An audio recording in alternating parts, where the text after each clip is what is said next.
We're all adults here, right? So, PG-13 kind of class. All right. I want to say something about speaking of assholes, but I'm not going to go there. Sorry. All right, so here I have Dwight Howard, formerly on the Orlando Magic, the centerpiece of our team and the heart of our city. So here he is in a video joining the Lakers. I want to be a great leader, and I have an opportunity to learn from the best, in Kobe, on how to lead a team. And in order to be a great leader, you have to learn how to follow. And I'm looking forward to following, in the steps of Kobe Bryant and how he leads the team. And Steve Nash and Powell, just the guys who've been here, the vets. I'm looking forward to learning a lot from those guys.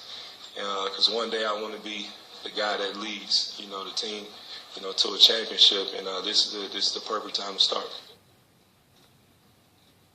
So how's that working out for you? Well, let's just take a look. The standings. Let's see, where are we? Oh, there's the Lakers, way down here. They're actually a game and a half ahead of the Magic, who've lost 12 out of their last 14 games, and aren't doing any better without Dwight than they are. But so this is actually going to be a little. I'm not just doing this to bash Dwight, although I'm happy to do that. It's interesting though, because you have a team here that has two sure Hall of Famers, in Kobe Bryant and Steve Nash. If you're not a basketball player or a fan, that's not a big problem.